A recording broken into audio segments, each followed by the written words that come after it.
네, 여러분 AI 시대 시작하겠습니다. 강정수 박사님 모시고 말씀 나눌 텐데요. 여러분 핸드폰 다 갖고 계시죠? 요거 어디 쓰세요? 전화할 때? 뭐 SNS 할 때?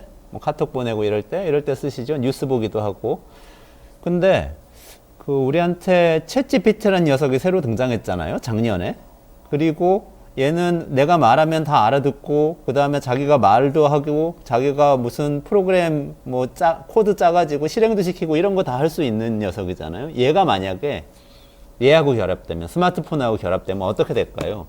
이야기 오늘 강정수 박사님 모시고 해보려고 합니다. 그렇게 되면 우리는 생활이 어떻게 바뀔지, 그리고 우리나라 기업이 특히 우리 경제에서 그 상황을 감당하고 경쟁력을 갖고 헤쳐나갈 수 있을지 이 이야기 좀 나눠보려고 합니다.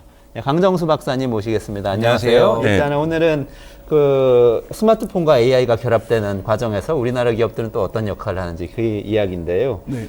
좀 아까 우리 애플하고 갤럭시 경쟁하는 얘기 이정환 대표하고 네. 한참 했는데 뭐 갤럭시 쪽 어떻게 하고 있나요? 그러니까 우선은 이제 갤럭시나 아이폰이나 뭐 다 하나 우리 여러분들이 보셔야 될 것은 2021년부터 스마트폰 시장이 축소되어 왔어요. 그러니까 성장률, 그러니까 전체 판매량이 2022년에 비해서 2021년이 적고 2022년이 더 적고 2023년도 적어요. 네. 그런데 4분기, 그러니까 2023년 4분기에서 턴어라운드 좀 이렇게 전환이 돼가지고 성장률이 나타나기 시작했거든요. 네네.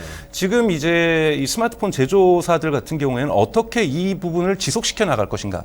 그래서 2024년, 2025년에는 스마트폰 시장이 전체 시장으로도 좀 사이즈를 키울까 할 때 지금까지 경쟁했던 것은 카메라 하나 더 달고 2개에서 3개 달고 막 3개에서 좀 이거를 뭐 4개로 달고 이것을 고성능화하고 뭐 이런 부분에서 사람들이 이미 너무 좋으니 더 좋을 수 없다. 뭐 또 아무리 15가 아이폰 15가 나와도 14에서 큰 차이 못 느끼겠고 갤럭시 23에서 22에서 23 나와도 큰 차이 못 내겠으니까 요번에 이제 1월 17일입니다. 얼마 남지 않았죠. 한 2주 정도 남았는데 지금 삼성전자가 미국에서 이거를 공개하겠다. 근데 이것은 키워드를 던졌어요. 언론에다가. 이거는 AI 폰이다. S24는? 네, S24는 AI 폰이다. 그래서 AI 폰이라고 하는 AI 경쟁으로 스마트폰 경쟁 구도를 바꾸겠다. 그래서 삼성이 먼저 포문을 연 거고, 그래서 그러니까 예를 들자면 너는 아직도 갤럭시 23 쓰가 아니라 너는 그냥 일반 스마트폰 쓰니 나는 AI 폰 써. 그럼 사람들이 갈아타고 싶잖아요. 그러네. 네, 그렇기 때문에 그전에 스마트폰은 그냥 폰이고 내 건 AI 폰이야. AI 폰이야. 이러한 부분에서 구별점을 질 수 있기 때문에 같은 안드로이드 진영에서도의 교체 수요가 발생하는 거고, 아이폰 같은 경우에도 저의 판단으로는 아이폰 특정 모델까지만 AI 폰 기능을 줄 거라고 보고 있습니다. 특정 모델까지만. 뭐 예를 들면 그러니까 요번에 가을에 나올 아이폰 16만이 아니라 작년에 나온 15 정도까지는 네네. AI 기능이 가능하게 해주겠다. 뭐 이런 식으로 제한둬서 14나 13을 쓰고 있는 사람들이 빨리 교체할 수 있도록 이런 식으로 어떤 시장에 대한 자극제로서 AI 폰을 들고 나올 거고, OS 업데이트 할 때 그럴 때 할 수 있는 OS 건가요? 업데이트도 필요하지만 OS 업데이트가 안 되는 기기가 생길 수 있는 거거든요. 네. 특히 AI 기능 같은 경우에는. 왜냐하면 이번에 이제 애플은 분명히 AI 폰을 내놓을 수밖에 없다라고 삼성전자도 파악했을 것이, 제가 지난 시간에도 잠깐 말씀드렸는데 애플 같은 경우는 12월에 논문을 발표했어요. 그게 뭐냐면 플래시 메모리에서 AI가 작동될 수 있도록 한다. 이게 뭐 좀 이따 설명드릴 온 디바이스 AI라고 하는 이러한 부분이 가능하게 되는 부분들이거든요. 이런 부분에서 질적인 차이를 이제 두고 이제는 실이라든지 빅스비가 성숙해지는 단계, 철없었던 아이들의 단계에서 성숙해지는 단계로 갈 수가 있고요. 이 부분도 이제 제가 테슬라 때 한번 얘기를 했던데 제가 엔드-투-엔드 AI라고 말씀을 드렸어요. 네네네, 맞아요. 그러니까 사실은 그전에는 인간이 짜놓은 프로그램에다가 컴퓨터 비전이라는 눈으로 보는 사물, 자동차나 이런 것들을 갖다가 해석을 해가지고 이때 어떻게 해야 돼? 얘가 지시해 준 대로 하는 거거든요. 네네. 마찬가지예요. 사실 빅스비나 실이나 여러분들 보면은 완전한 AI가 아니에요. 그러니까 다 엑셀로, 심지어는 엑셀로 다 정리가 되어 있어요. 이런 질문이 들어오면 이렇게 답한다. 이런 질문이 들어오면은 답을 어떻게 가서 검색을 해가지고 찾아가지고 답변을 준다. 날씨에 대해서 물어보면 날씨 정보에 들어가서 이거를 여기다 전달한다. 이렇게 인간이 짜는 코드고 어떤 AI만 있냐면 인간의 소리를 인지하는. 아, 저 사람이 질문이 이거구나. 그럼 질문은 이런 거고 이 질문 카테고리 없으면 잘 모르겠다 답변하는 거예요. 이거는 실이나 빅스비나 똑같았어요. 네. 그런데 여기에 우리가 여러분 챗GPT는 그러지 않잖아요. 그렇죠. 자기가 만들어내는 거죠. 그렇죠. 자기가 만들어 답을 추론하는 형식으로 만들어내는 거잖아요. 그래서 모든 질문에 기본적으로 답을 할 수가 있습니다. 네. 그러니까 뭐 최근에 데이터를 물어본다는 이런 경우는 아니고서. 근데 지금 이러한 거대 언어 모델이라는 것을 삼성도 가우스라는 이름으로 만들었는데 가우스라는 이름을 쓸까라고 생각했더니 갤럭시 AI로 AI 이름을 정했더라고요. 그렇군요. 근데 이제 해외 언론 보도에서는 삼성이 지금 뭐라고 또 답변을 했냐면 갤럭시 AI만 작동하지는 않을 수도 있다. 그러니까 여기에 구글의 제미나이가 들어갈 수도 있다라는 거죠. 아, 안드로이드 진영이니까 또 네, 구글 걸 네. 갖다 쓸 수도 네네, 있다. 갖다 쓸 수도 있다. 그렇군요. 왜냐하면 삼성이 가우스가 그렇게 퍼펙트하지 않을 수 있거든요. 네네네. 이런 부분에서 충분히 구글하고도 협력을, 왜냐하면 가장 큰 시장을 만들고 있으니까요. 안드로이드 진영에서는 네네네. 구글이 또 무시할 수는 없기 때문에 그래서 삼성이 먼저 포문을 열 것이고 여기에 대한 많은 반응들이 나타날 것이고 여기에 대한 선호도가 분명히 저는 좀 이따 설명을 드리겠지만 나타날 거라고 보고 있습니다. 네네네. 그러면 애플 또한 여기에 반응을 안 할 수 없는 거고 그렇군요. 그래서 2024년에 스마트폰 시장의 키워드는 AI 폰이다라고 말씀드릴 수 있습니다. 그러면 조금 쉽게 설명을 해보자면 AI 폰이라고 하면 뭔가요? 챗GPT가 하는 걸 폰에서 다 할 수 있다? 이런 그렇죠. 게 근데 되는 이제 건가요? 지금까지는 네. 그러니까 지금까지의 AI는 저희가 챗GPT 질문하면 챗GPT가 데이터 센터로 이동을 합니다. 네네. 데이터 센터에서 답을 만들어 갖고 네. 다시 우리에게 전달을 해주는 거예요. 네, 네. 이것을 스마트폰에서 물어보던 데스크탑에서 물어보던 이걸 클라우드 AI라고 얘기를 해요. 클라우드 AI. 클라우드에 가서 질문에 대한 답을 갖고 다시 오는 거예요. 네네. 온 디바이스라는 거는 답을 여기서 생성하는 겁니다. 아, 온디바이스 AI라는 이라는 거죠? 것은 그러니까 AI 폰이라는 건 것은- 온디바이스 AI. 예, 온디바이스 AI라는 건 이 안에 답을 있어요. 이 안에 이 답도 아. 여기서 찾는다는 거니까 답 찾는 속도가 20배에서 30배 정도 빨라진다라는 거예요. 그러니까 좀- 지금은 챗GPT 앱을 깔아가지고 여기다가 뭐 물어보면은 네. 그게 쭉 타고 가서 어느 다른 나라에 있는 서버에 가가지고 그리고 막 답을 찾아갖고 답을 찾아서 여기까지 오니까 오래 걸리는데 네, 네. 이 안에 AI가 아예 심어져 있으니까 스마트폰 네. 안에 물어보면 바로 나온다는 거죠. 네, 네, 네. 그런 걸 이제 삼성이 내놓는다. 내놓는다는 거고요. 그러면 여기서 뭐 통역도 되고 그런 거예요. 그렇죠. 지금처럼? 지금 물론 이제 조금 말씀드리면 정확하게 얘기하면 하이브리드예요. 아. 그러니까 100% 온 디바이스는 아니고 네네네. 다수가, 그러니까 정확하게 퍼센트로 얘기할 수는 없지만 저희가 대략적으로 볼 때 한 80% 90%는 온 디바이스, 네네네. 20% 정도는 그래도 좀 물어봐야 될 것들이 있을 경우에는 저기 데이터 센터 갔다 오는 이런 건 있을 거고요.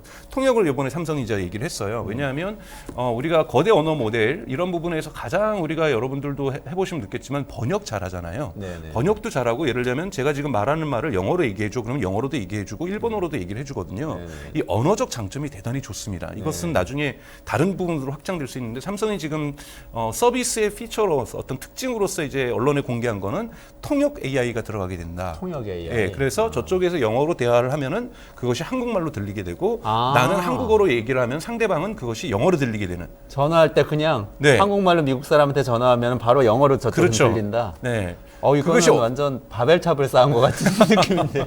근데 그것이 얼마나 정말 에러 없이 네. 장애 없이 작동될지는 저희도 시험을 해보지 않았기 때문에 네네네. 달라질 수 있지만 이런 부분에서 우선은 지금 있는 거대 언어 모델의 특장점들을 이용을 한다라는 부분에서 가장 크게는 통역 AI가 나오면 비즈니스 하시는 분들 네네네. 이런 분들은 되게 어려움이 많이 사라질 거고 여러분들이 뭐 혹시 개인적으로 뭐 미국에 전화를 하셔서 뭐 따질 일이 있다거나 뭐 애플에 항의를 하고 싶다 하시거나 뭐 이런 식으로 뭐 얘기를 하실 때 이런 문제들이 또는 여행을 가셔서 이런 통역을 전화로 한다는 것은 통역 기본 앱이 된다는 거기 때문에 여행에 가셔서 식당에서 뭘 주문하거나 물건을 사신다거나 또는 뭐 그쪽에 뭐 세관에서 문제점이 생겨서 대화를 해야 되는데 그 답답한 마음들 이런 부분들이 이제 해결할 수 있다는 부분에서 당연하게 AI 폰이 있는 사람이 여행할 때와 AI 폰이 아닌 사람이 여행할 때는 우리의 삶이 질적으로 달라질 수가 있는 완전 겁니다. 다르겠는데요, 진짜? 네, 질적으로 달라질 수 있어요. 여행할 수 있는 능력이라는 게 상대가 네. 안 되겠는데요. 네네. 아니, 그리고 요즘은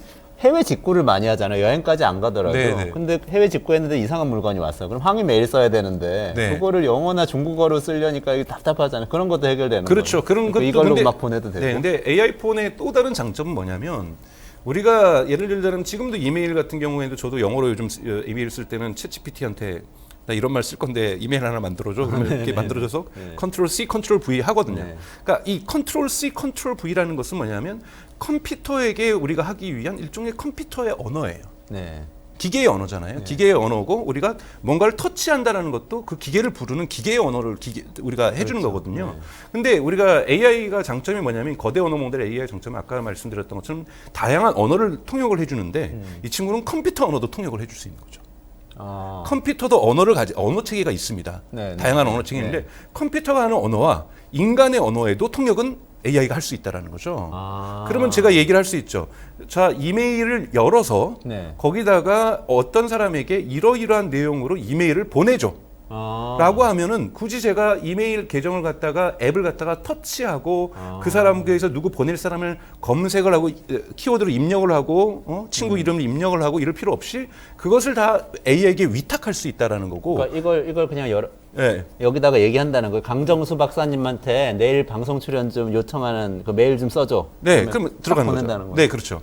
그러니까 이것이 이런 식으로 점점 확대될 거라는 거죠. 그러니까 우리가 이 스마트폰에 있는 수많은 앱들과 통역을 AI가 담당을 해준다. 이렇게 이해하시면 쉬울 수 있을 것 같아요.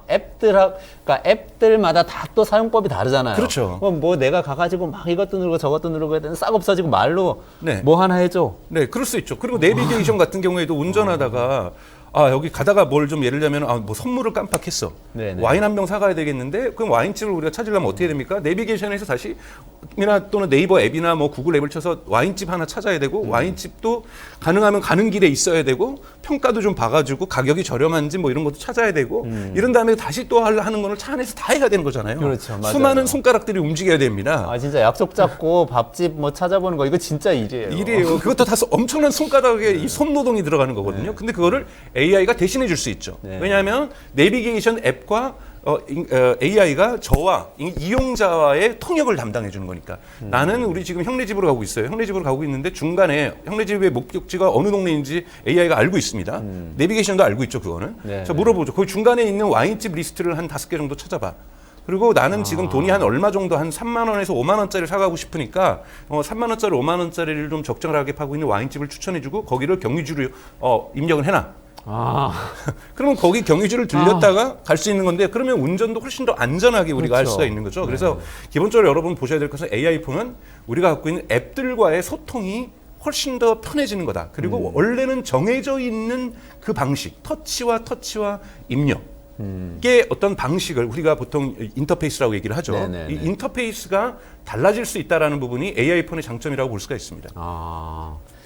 지금 애플에서 새로 내놓은 아이폰 16, 아이폰 16도 그런 방식으로 이제 변신하려고 하는 건가요? 네네네, 맞습니다. 근데 모든 앱들이 우선 처음부터 AI 폰이 나온다고 해서 모든 앱들이 다 이렇게 가능한 건 아니고 이걸 단계적으로 확대해 가겠는데 애플 같은 경우는 애플 뮤직을 AI가 작동시키게 하겠다. 애플 뮤직? 네, 애플 뮤직이라는 앱이 뭐 사실은 이제 영미권이나 유럽에서 많이 사용되고 있거든요. 우리나라에서는 뭐 멜론과 같은 서비스죠. 스트리밍 음악 서비스인데 우선은 이런 식으로 자사가 가지고 운영하고 있는 앱들은 그런 AI에게 연동을 시키겠다고 이미 애플도 얘기를 하고 있거든요. 그러면 삼성도 뭐 마찬가지로 특정한 뭐 메일 앱이라든지 특정한 문자 앱이라든지 이런 부분들은 이제 인공지능으로 연동을 시키고 인공지능에 연동시킬 수 있는 앱들이 하나씩 증가되는 방향으로 가게 되는 것이 2024년, 2025년의 어떤 트렌드라고 볼 수가 있고 그리고 이런 부분에서 거기서 소외된 앱들은 사람들이 불만이 있을 거 아니에요. 그러다 보면 그쪽 개발 진영에서도 AI가 커뮤니케이션 할 수 있도록 길을 열어줄 가능성들이 되게 높다라고 볼 수 있는 거죠. 그리고 기본적으로 아까 이정환 대표하고도 얘기했지만 스마트폰이라는 게 약간 네트워크 효과 같은 게 있잖아요. 사람들 만났을 때 누가 들고 말로 메시지 보내는 거 한번 보고 나면은 나도 바꾸고 싶어질 것 같아요. 내 거 만약에 그거 수용 못 한다고 그러면. 그러니까 사실은 여러분들 이제 뭐 외신을 통해서 조금 보셨지만 휴메인이라는 기업에서 AI 핀이라는 서비스를 요즘에 출시를 했어요. 한 요만한 네모난 건데 여기다가 이렇게 꽂고 다니면서 이거는 챗GPT하고 뭐 얘기를 하는 거 전화도 되고 그리고 이제 화면 같은 경우는 손가락을 이렇게 하면 얘가 스크린을 비춰줘서 누가 온 문자도 이렇게 보여주고 하는 거예요. 근데 이것의 기본적인 접근법에서는 저는 되게 좋았다 참신했다고 생각하는데 애플 출신들이 만든 거거든요. 이건 뭐냐면 AI가 작동되는 기계를 만든 거예요. 근데 AI 폰은 뭐냐면 기존에 있는 우리의 스마트폰을 AI가 서포팅 해주는 겁니다. 그래서 기존에 있었던 우리의 앱들을 훨씬 더 우리가 사용하기 편하게 만들어주는 거예요. 그러니까 AI가 통역도 해주고 묻는 말에 시리나 빅스비처럼 질문하면 답도 해주고 이건 기본 사양이고 기본 사양인데 훨씬 우리가 더 큰 그림을 그린다라면 네. 우리가 가지고 있는 앱들을 이 AI가 작동시켜준다. 아. 이렇게 이해하시면 좋으실 것 같아요. 아, 그 말 진짜 일리가 있네요. 제가 생각해 보니까 옛날에 네. 옛날에 PDA란 기계가 있었는데 네. 되게 좋았거든요. 네. 수첩 기능을 대신해주고 메모도 되고 전화번호도 되고 그런 기계였는데 망했어요. 네, 네, 아주 네. 좋은 기계. 저는 사서 써보기도 했는데 망하더라고요. 근데 나중에 보니까 스마트폰이 그 기능을 다 대체하는데 네. 얘는 처음에 내놓을 때 이건 전화기예요 하고 파는 거예요. 근데 사람들이 유선 전화는 다 쓰고 있으니까 당연히 무선 전화도 쓰게 되고 스마트폰도 사게 되고 샀는데 수첩도 돼. 달력도 돼. 이렇게 되니까 바로 딱 넘어가더라고요. 그렇죠. 그러니까 그런 기능들이 그러니까 AI 폰으로 넘어갈 수밖에 없는, 그래서 저는 이 스마트폰 시장이 다시 성장하게 될 거라는 가능성이 높다고 봐요. 왜냐하면 AI 폰과 AI 폰이 아닌 것이 구별될 거고, 사람들이 저건 마치 앱이 없는 스마트폰과 앱이 있는 스마트폰은 완전히 다른 거잖아요. 그런 거 같은 기능이라고 볼 수가 있는 거죠. 그러네요. 이러한 트렌드가, 근데 여러분 보셔야 될 것이, 지금 AI의 중요한 기능이 뭐냐면 앱이라고 하는, 예를 들면은 다른 컴퓨터 언어를 가지고 있는 거하고 이 친구가 통역을 해준다 그랬잖아요. 근데 왜 스마트폰에만 이것이 있겠어요? 우리가 진정한 의미에서 AI 냉장고 또는 뭐 AI 자동차, 모든 기기가 모든 기계에 대해서 이 친구가 저를 대신해서 원래는 정해져 있는, 이렇게 해야만 AI가 그 기계가 작동하는 거를 그 작동을 대신해서 작동시켜 줄 수 있는 이런 부분들도 그러니까 가능성이 있는 거죠. 그래서 확장성들이 되게 있습니다. 그래서 예를 들면 지금 뭐 가전 쪽에서도 지금 준비하고 있는 것이 완전히 새로운 국면으로 가게 되면서 가전 제품이 업그레이드 되면서 새로운 활로를 만들어낼 수 있을 것이다. 뭐 이렇게 보게 되는 거죠. 그러니까 예를 들면 이런 것도 가능하겠네요. 핸드폰 딱 열고 네. 냉장고에 우유 떨어지면은 저기 저 쿠팡에다가 우유 주문 좀 해. 저는 그게 가능한 거예요? 저거는 당장 1, 2년 아니지만 2, 3년에는 꼭 될 거라고 보고요. 또는 그렇게 할 수도 있어요. 제가 집에 들어가기 1시간 전이니까 저는 냉장고 한 대 연락해서 그 소주나 예를 들면 술, 뭐 화이트 와인이나 이거 좀 더 차갑게 좀 만들어 놓으라 그래. 온도를 그래서 조절해서. 그러면 에너지를 훨씬 더 효율적으로 쓸 수 있는 거잖아요. 그러네요. 그러니까 이런 식의 어떠한 디바이스 간의 어떠한 연결도 AI가 여러분 쉽게 생각하시면 돼요. 통역사다. 그러니까 서로 다른 기계 언어들까지도 연결시켜주고 대화가 가능하게 만들어줄 수 있다라는 거죠. 그래서 이런 식으로 진화할 수 있다라는 부분이 그러니까 보면 되는 거고, 이렇게 되면 시장의 흐름도 보실 수가 있을 거예요. 어떻게 스마트폰 시장이 커갈지, 그리고 어떻게 나머지 가전 제품의 어떤 큰 변화들도 시장의 변화가 일어날지, 스피커도 마찬가지고요. 이러한 우리가 모든 것들도 지금에 있던 철없던 AI의 어떤 단순한 수준의 AI에서 되게 지능화된, 고도화된 AI들이 진입한다라고 볼 수가 있습니다.